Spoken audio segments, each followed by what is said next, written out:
Selamat datang di channel Pemuja Malam. Jangan lupa like, share, and subscribe ya. Terima kasih.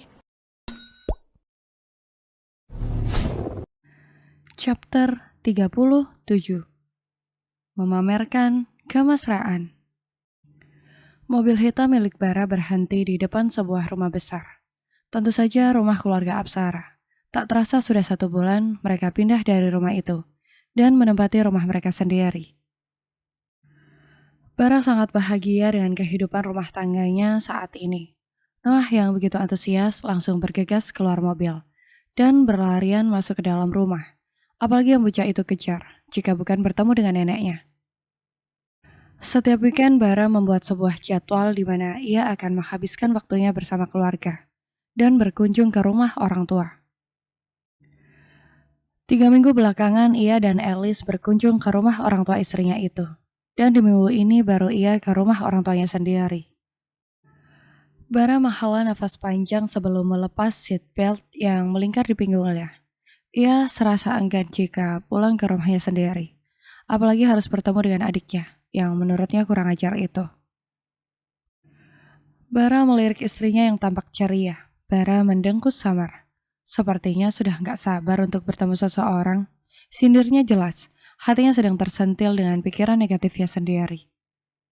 Alice yang sudah membuka pintu menoleh, kemudian menggeleng pelan. Mulai lagi deh, kamu sekarang aneh, Mas.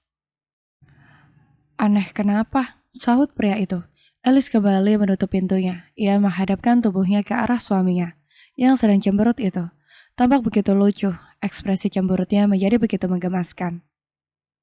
Sudah tua, gak usah ngambek-ngambek lagi. Lagi pula, Gavin itu masa lalu aku, dan kamu adalah masa depanku. Goda Alice. Tangannya mengusap pipi dan rahang yang kini mulai ditumbuhi bulu-bulu halus. Senyum itu pun terukir di bibirnya dengan rona merah muda di pipi. Alice terpukau melihat suaminya yang tersipu malu. Kebersamaan membuat Alice banyak melihat sisi lain dari suaminya, yang tak bisa orang lain ketahui selain dirinya. Ayo kita turun, sampai kapan kita di sini? Atau kita kembali ke rumah lalu masuk ke kamar? Celetuk lelaki itu mengalihkan pandangan karena malu. Alice tertawa. Ia membuka pintu mobil dan turun bersama suaminya. Bara menggandeng mesra tangan istrinya. Mereka berdua masuk ke dalam rumah dengan kebahagiaan terpancar dari raut wajah keduanya. Selamat malam, Pak. Selamat malam, Mah. Sapa Bara dan Alice secara bersamaan. Immanuel mengangguk pelan sebagai jawaban. Ia duduk dijepit kedua cucu laki-laki kesayangannya.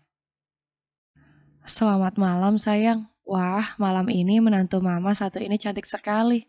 Uji Jelita dengan senyum ramah. Bara menarik kursi untuk Alice, tepat di hadapan Jelita, dan diapit antara Noah dan dirinya. Kemudian ia menarik kursi untuk dirinya sendiri, tepat di hadapan Gavin. Dari mana saja kalian? Noah sudah masuk sedari tadi. Kenapa kalian baru masuk sekarang? Ketus Gavin. Wajahnya tampak begitu kesal. Gavin, tegur Jelita. Sudah, ayo makan, nanti keburu makan jadi dingin. Jelita tak suka jika salah satu dari kedua putranya itu memulai pertengkaran. Gavin dan Bara memang sejak kecil tak pernah akur. Seakan ada sekat tipis tak terlihat di antara mereka. Mereka berdua seakan seperti dua orang pesaing yang sedang berkompetisi, ketimbang terlihat sebagai dua orang saudara kandung. Bara hanya menanggapi sindiran Gavin dengan senyum tipis. Ia dengan santai menarik piring yang ada di hadapannya. Sini, aku ambilkan, Mas, ucap Alice pelan. Ia berusaha menghindari tatapan mata Gavin yang terus memperhatikannya. Bara mengangguk, membiarkan sang istri mengambil dan melayani dirinya. Bara mulai terbiasa dengan perlakuan Alice yang mengistimewakan dirinya. Terima kasih sayang, balas Bara. Alice pun kembali tersenyum, sementara Noah dan Brian sudah makan lebih dulu dengan pelayan yang melayani mereka. Kalian berdua manis sekali, puji Jelita jujur. Jelita menatap ke arah suaminya yang kini ikut memandang ke arah pasangan suami istri itu. Mama senang lihatnya, kamu juga tampak banyak berubah, Bara. Iya kan, Pak? Ujar Jelita meminta pendapat pada suaminya itu. Iya, papa setuju dengan ucapan mamamu. Kamu tampak lebih gemuk dan ceria sekarang. Gavin semakin tak suka mendengar ucapan itu. Gavin sudah tak ingat lagi kapan ia merasakan perlakuan manis yang dulu Alice berikan padanya. Dulu ia selalu risih saat wanita itu melayani dengan mengambilkan makanan untuknya. Namun sekarang, ia justru merindukan semua sikap itu. Ada apa, Gavin? Kenapa makananmu tidak kamu sentuh? Apa rasanya tidak enak? Tanya Jelita heran. Ia selalu bersikap adil untuk kedua putranya. Semua masakan yang terhidang di atas meja adalah perpaduan selera antara suami dan anak-anaknya. Gavin menoleh. Gak ada apa-apa mah, lagi sariawan aja. Jawabnya berbohong, Bara menarik sudut bibirnya sekilas. Lalu sudut matanya menatap ke arah sang istri yang pura-pura tak melihat. Bara tak menyukai situasi saat ini. Ia tak menyukai saat Gavin terus menatap istrinya dengan pandangan mendamba. Hatinya panas dan terbakar. Suami mana yang tidak cemburu jika istrinya sedang dirindukan oleh lelaki lain, tepat di hadapan matanya. Di mana istrimu Gavin? Kenapa ia tidak ikut makan dengan kita? Ucap Bara mulai membuka suara. Iya, Mama juga heran tidak melihat Gisela dari tadi sore. Biasanya jika ia pergi, ia akan pamit pada Mama. Atau mungkin ia ada urusan yang penting. Timpal Jelita. Urusan penting apa yang bisa ia lakukan? Paling juga shopping dan menghambur-hamburkan uang saja. Celetuk Gavin merendahkan istrinya. Bibir Alice berkedut. Seorang suami adalah tameng pelindung bagi istrinya. Sebesar apapun salah seorang istri, seharusnya suami melindunginya dari pemikiran negatif orang lain yang dapat memicu merendahkannya. Tetapi apa yang dilakukan seorang Gavin, ia justru yang lebih dulu menghina dan merendahkan istrinya di depan orang lain. Bukannya itu pilihanmu, Mama sudah memberikanmu istri yang baik dan pintar mengurus dirimu. Tetapi kamu malah memilih wanita yang pandai memamerkan lekuk tubuh saja. Mah, jangan mulai lagi, tegur Immanuel. Ia melihat wajah Brian yang tampak mendung. Walau kecil bocah itu mulai mengerti, tak sepantasnya membicarakan keburukan orang tua di depan anaknya. Mungkin mereka tidak jodoh. Balas Bara menanggapi. Gavin menyaringnya. Masih belum pasti bagaimana jika aku bisa kembali padanya. Aku baru sadar jika aku mencintainya. Dan aku merasa bodoh baru menyadarinya sekarang. Aku juga yakin ia masih menyimpan rasa padaku. Ia kan kakak ipar. Alice tersedak dengan makanan yang ia makan. Entah apa maksud dari pria yang ada di hadapannya itu. Menembak pertanyaan seperti itu padanya. Untuk sejenak, tatapan mata mereka bertemu. Alice hanya terpaku, mendapati binar memuja di manik hitam Gavin. Tetapi semuanya terasa hambar di hatinya. Bara yang melihat adik dan istrinya yang saling bertatapan, sontak mengalihkan wajah istrinya kepadanya. Sayang, kalau makan itu pelan-pelan, gak ada yang akan merebutnya darimu. Sekarang minum dulu ya. Bara menyodorkan segelas air putih pada istrinya. Wajahnya yang berubah dingin dengan tatapan yang tajam membuat Alice menelan ludah.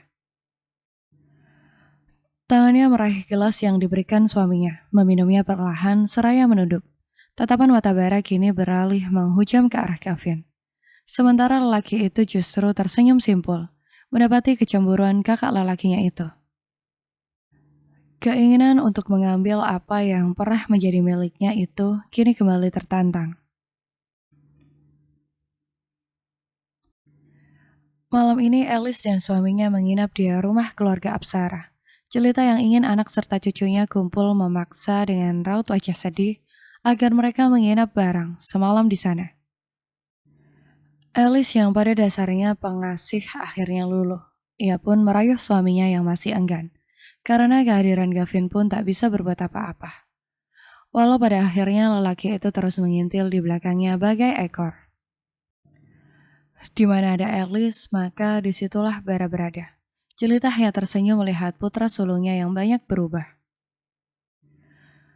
Lelaki dingin tak tergapai layaknya gunung es itu kini telah mencair dan berubah menjadi papi yang menggemaskan. Berdiri di belakang tuannya sembari mengibas-kibaskan ekornya. Pagi hari, mentari yang muncul disambut kicauan burung pipit yang bertengger di pohon mangga yang lagi berbunga. Beberapa putik bunga itu pun telah berubah menjadi bakal buah. Aromanya yang khas bercampur aroma embun yang menggelitik hidung, sungguh enak dihirup. Alice tersentak kaget saat sepasang tangan kekar merangkul tubuhnya dari belakang. Dagu itu bersandar pada bahu kirinya dengan begitu nyaman, sembari menghirup aroma fruit yang menguar dari tubuhnya. Wanita yang kini rambutnya tergelai lembab itu tersenyum. Tanpa menoleh pun ia sudah tahu siapa pelaku yang mengganggu kegiatan memasaknya. Mas, cepat lepaskan, nanti yang lain lihat, ujar Alice. Punggung kirinya sedikit mendorong dada bidang suaminya agar menjauh. Seorang pelayan muda yang membantu Alice menyiapkan sarapan itu pun tersenyum malu. Ia memilih menghindar dengan keluar dari dapur itu. Untuk tidak mengganggu tuan dan nyonya muda yang sedang masa berbunga, pelayan itu beralih pada meja makan, menyusun piring dan gelas serta sendok ke atas meja. Masih terlalu pagi untuk mereka turun ke bawah. Bara semakin mengeratkan pelukannya. Saat ini, ia seperti kucing yang mengendus-endus leher tuannya, membuat Alice merasa geli. Sontak sebuah suara dehaman membuat mereka berdua terkejut. Alice mendorong suaminya. Mereka berdua pun berbalik ke asar suara. Ternyata ada pengacau, decak Bara setelah melihat siapa yang telah mengganggu kesenangannya. Ia menatap Gavin yang telah rapi dengan setelan kerjanya. Berhentilah memamerkan kemesraan kalian. Kalian pikir kalian ini adalah pasangan terbaik sedunia. Apa di rumah tak puas sampai harus melakukannya di dapur ini? Cemooh Gavin. Sepertinya hidupmu mulai membosankan hingga menyibukkan diri dengan masalah sepele. Balas Bara tak kalah mengejek. Kedua pria itu kini duduk berhadapan di meja makan. Mengobrol dengan nada santai tetapi kalimat yang keluar seakan membantai. Alice menghala nafas panjang, selalu seperti kucing dan anjing yang tak pernah akur. Ia melanjutkan kembali apa yang ia kerjakan bersama pelayannya agar semuanya cepat selesai. Gavin menggebrak meja dengan kuat hingga sendok yang ada di samping piring melompat jatuh ke lantai. Gavin berdiri seraya mendorong kursinya kasar, lalu menghampiri saudaranya. Berani sekali kau mengomentari hidupku. Kau hanya pecundang yang merebut istri saudara sendiri. Apa kau tak merasa malu? Seharusnya ia menjadi istriku karena ia adalah Aliceku. Ucap Gavin penuh emosi. Ia menarik kerah baju Bara hingga leher lelaki itu tertarik ke atas. Merebut istrimu. Bara terkekeh keras. Ia menepis tangan Gavin kasar, memperbaiki kerah bajunya, kemudian berdiri tepat di hadapan saudaranya. Tatapan kedua lelaki itu sama tajam dan menusuknya. Maksudmu mengambil istri yang diceraikan tanpa pernah disentuh, karena kamu merasa jijik dengan tubuhnya yang gendut. Apa itu maksudmu? Sidir Bara penuh ejekan. Lalu, apa kau mencintainya? Hanya karena dendam di masa lalu, makanya kamu mengejar Alice yang kini berubah menjadi Yona. Kamu ingin membalasku kan? Senyum culas di wajah Bara kini berganti dengan raut geram, penuh ketidaksukaan. Aku bukanlah orang yang mengagungkan masa lalu, ujarnya datar. Benarkah jadi kamu mau bilang jika kamu benar-benar cinta pada Alice yang gendut, dari dulu hingga membuat kalian memiliki anak sama besarnya dengan anakku? Bagaimana jika dia kembali? Apa kamu yakin jika kamu tak akan kembali berpaling pada seseorang yang pernah mengisi hatimu itu? Tanya Gavin tajam. Akui saja jika apa yang terjadi saat ini dalam hubungan kalian hanyalah kebohongan saja. Kau bohong jika kamu mencintai ia seorang. Padahal hanya ingin balas dendam denganku kan? Lanjutnya semakin menekan lawan. Wajah Bara kini berubah begitu tegang. Sorot matanya pun mulai menajam. Alice tersentak kaget. Masa lalu apa yang terjadi di antara keduanya yang tidak ia ketahui? Apa benar rasa cinta yang Bara berikan padanya hanyalah kebohongan belaka? Lalu siapa dia yang dibicarakan oleh Gavin? Tutup mulutmu, sentak Bara kian emosi. Membuka luka lama yang susah payah ia sembuhkan adalah kesalahan terbesar yang dilakukan Gavin saat ini. Ada apa ini? Kenapa suara pertengkaran kalian terdengar sampai ke atas? Sentak Immanuel, mengagetkan keduanya. Lelaki parubaya itu turun bersama istri dan kedua cucunya. Apa kalian berdua tak bisa sehari saja tidak ribut seperti kucing dan anjing? Kekanak-kanakan sekali. Cibir pria tua itu. Mereka semua mengambil posisi duduk di kursinya masing-masing. Ada masalah apa di antara kalian berdua? Apa yang sedang kalian perebutkan? Semuanya terdiam dan tak ada satupun yang menjawab pertanyaan Immanuel. Immanuel melihat wajah kedua putranya, serta menantunya itu secara bergantian. Lalu kembali menatap wajah Gavin yang tampak masih belum puas. Di mana istrimu, Gavin? Kenapa dari kemarin siang belum juga pulang? Tidak tahu, Pak. Jawab Gavin singkat. Immanuel menggelengkan kepalanya pelan, tak habis pikir dengan putra bungsunya itu. Kamu suaminya, dan kamu tidak tahu di mana istrimu berada. Suami macam apa kamu ini? Daripada kamu sibuk dengan rumah tangga kakakmu, maka lebih baik kamu urus saja rumahmu sendiri. Immanuel mulai meluapkan amarahnya. Sejak awal, ia memang tak suka putranya itu menikahi Gisela. Apa yang dikatakan papamu itu benar. Istri macam apa yang pergi tanpa pamit dan gak ingat pulang? Memangnya ia tak sadar jika dirinya punya anak yang harus ia urus. Sungguh jelita menimpali ucapan suaminya. Akan aku cari, dan aku tegur dirinya nanti. Balas Gavin, ia beranjak pergi dari meja makan. Sebelum ia sempat menyentuh apapun untuk mengisi perutnya yang kosong. Selera makannya menguar begitu saja. Kamu mau kemana? Papa belum selesai bicara padamu. Teriak Immanuel kembali. Namun lelaki itu tetap berjalan, mengabaikan teriakan itu. Immanuel dan Jelita hanya bisa menggelengkan kepalanya, melihat punggung putra mereka yang kini pergi menjauh. Semakin dewasa seorang anak, maka akan susah bagi mereka untuk mengatur dan memberikan pengarahan. Mereka akan hidup dengan prinsip dan pemikirannya sendiri, baik itu pemikiran baik atau pemikiran buruk. Bersambung.